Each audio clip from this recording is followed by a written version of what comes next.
মধ্যপ্রাচ্যে যুক্তরাষ্ট্রের যখন দিশেহারা অবস্থা, তখন হঠাৎ করেই প্রদীপের শেষ আলোর মতো নিভে যাবার আগে দপ করে জ্বলে উঠল দেশটি। যুক্তরাষ্ট্র যেন রাগে ক্ষোভে পাগল প্রায় হয়ে উঠেছে। এবারে পাগলের প্রলাপের মতনই দেশটির প্রেসিডেন্ট ডোনাল্ড ট্রাম্প ঘোষণা দিলেন একেবারে পৃথিবীর বুক থেকেই ইরানকে মুছে ফেলবেন তিনি। এ যেন শৈশবেরই অবুঝ রাগের অর্থহীন আবদার, যে দেশটিতে বাংকার বাস্টার বোমা ছুড়েও বাগে আনতে পারেনি মার্কিন যুক্তরাষ্ট্র, সেই দেশটিকে পৃথিবী থেকেই মুছে দেবে কোন মন্ত্র বলে? ইরান যুক্তরাষ্ট্র ইস্যুতে হুরমুজ প্রণালী ঘিরে যখন উত্তেজনা তুঙ্গে, তখনই যুক্তরাষ্ট্রের প্রেসিডেন্ট ডোনাল্ড ট্রাম্প সরাসরি হুমকি দিলেন মার্কিন জাহাজে হামলা হলে ইরানকে পৃথিবীর মানচিত্র থেকে মুছে ফেলা হবে। ফক্স নিউজকে দেয়া সাক্ষাৎকারে ট্রাম্প বলেন, যুক্তরাষ্ট্র এখন আগের যে কোনো সময়ের চেয়ে বেশি প্রস্তুত। উন্নত অস্ত্র, আধুনিক গোলা বারুদ আর বিশ্বজুড়ে ছড়িয়ে থাকা ঘাঁটি সবই প্রস্তুত রয়েছে। তার ভাষায়, প্রয়োজন হলে সেগুলো আমরা ব্যবহার করব। কিন্তু বাস্তবতা কি বলছে? চলুন একটু যুক্তরাষ্ট্রের বর্তমান সামরিক সক্ষমতার দিকে নজর বোলানো যাক।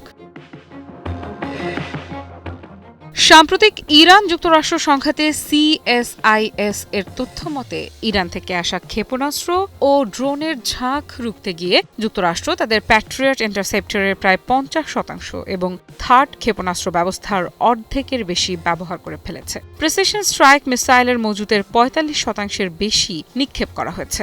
ইরানের পাল্টাপাল্টি হামলায় মার্কিন সামরিক ঘাঁটি, command headquarter, aircraft hangar, runway এবং হাই এন্ড রাডার সিস্টেম ব্যাপক ক্ষতিগ্রস্ত হয়েছে। বিশেষজ্ঞদের মতে, যুক্তরাষ্ট্রের সামরিক ক্ষতিপূরণ পোষাতে লেগে যেতে পারে 3 বছরেরও বেশি সময়। এখানেই তৈরি হচ্ছে এক দ্বৈত চিত্র।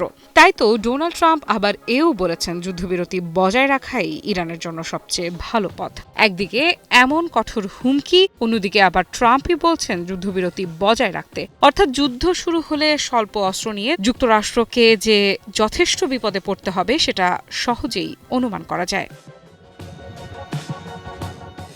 এদিকে খবর এসেছে, হরমুজ প্রণালীর কাছে বাণিজ্যিক জাহাজে ইরান হামলা করেছে। যদিও এসব তথ্য এখনো পরিষ্কার নয়, তবুও এই ঘটনা পরিস্থিতিকে আরও জটিল করে তুলেছে। ট্রাম্প বলেছেন বিষয়টি তিনি খতিয়ে দেখছেন। এরই মধ্যে যুক্তরাষ্ট্র শুরু করেছে প্রজেক্ট ফ্রিডম। এই উদ্যোগের লক্ষ্য হরমুজ প্রণালীতে আটকে পড়া জাহাজগুলোকে নিরাপদে বের করে আনা। জানা গেছে, ফেব্রুয়ারি থেকে শুরু হওয়া এই সংঘাতে প্রায় 2000 জাহাজ আর 20,000-এর বেশি নাবিক সেখানে আটকে পড়েছেন। ভাবুন তো, একটি সরু জলপথ, কিন্তু তার উপর নির্ভর করছে বিশ্ব বাণিজ্যের বিশাল অংশ। আর সেই পথই এখন হয়ে উঠেছে উত্তেজনার কেন্দ্র। ট্রাম্প দাবি করেছেন বিশ্বের বিভিন্ন দেশ যুক্তরাষ্ট্রকে তাদের জাহাজ উদ্ধারে সহায়তা করতে বলেছে, কারণ খাদ্য সরবরাহ কমে যাচ্ছে, নাবিকদের মানসিক চাপ বাড়ছে, পরিস্থিতি দিন দিন মানবিক সংকটের রূপ নিচ্ছে।